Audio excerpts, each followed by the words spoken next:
this second question goes first to you, Mrs. Clemens. As you would define it, do you support or oppose school choice and why? So as I define school choice, is parents having a choice. So of course I support school choice, and we have school choice. There are 10 options that you can currently use, and so that would be school choice. What we're here talking about today in terms of school choice is the ESAs or the vouchers, and I am absolutely opposed to that because I'm a conservative Republican, and I am for limited government. I'm not for expanding government. I'm for fiscal responsibility with our tax dollars. And I'm also a constitutionalist, so I would be respecting our Constitution and also not being for ESAs, considering they are a violation of the Constitution. And what was the rest of the question? Say again. Are you for or opposed to school choice as you would define it and why? No answer. Thank you very much, Mrs. Clemens. Mr. Newman, to you.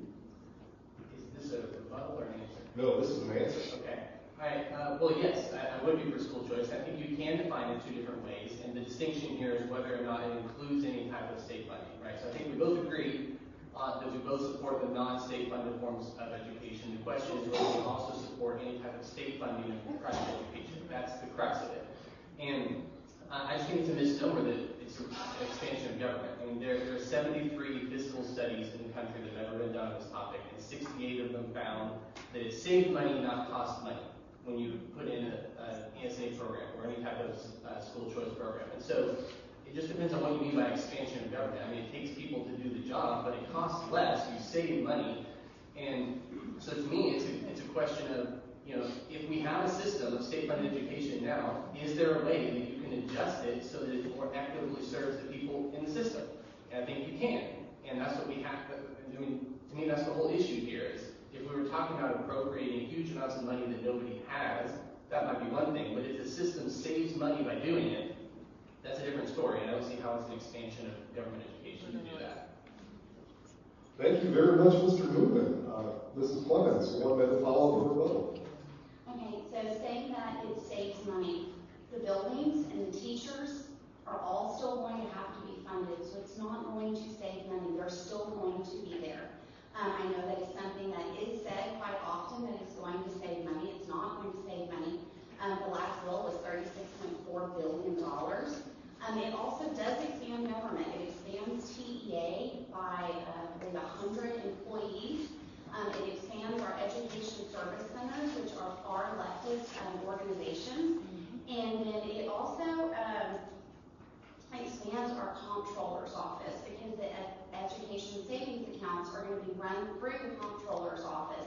And $15 million of the $500 million from the surplus that's been set aside for the vouchers is going to be going straight to the comptroller, and then another $25 million to 5 new vendors that are going to be created. This is a vendor bill. Yes. This is who this is going to be benefiting. And as for saying that other states, every other state that's passed vouchers, their costs have gone through the roof. So it's great to look at a study, but we have history and we have facts right in front of us. In all of the other states, it has blown up. It has not shrunk. Thank you very much, Mrs. Clemens. Mr. Newman, to you, 1 minute follow-up or rebuttal. This is just a math question, right? The issue is you can say there's a budget in the bill. Of course there's a budget in the bill. The question is whether it also saves money. We have over 30 different states and jurisdictions in the U.S. that have passed this. We have more than 75 programs across the country that go back at least 50 years. And there are 73 studies that have been done on the actual fiscal impact of those actual programs that have been in effect for multiple decades. And 68 of the 73 found that it saved money. Right, so to come in and say that the bill has a budget, well, of course it has a budget, but does it also save money on the back end? Well, it's not just theory. It has almost every single time ever in the history of the country. So I feel like you can't just wash that aside. You have to reckon with that. Thank you very much, Mr. Newman.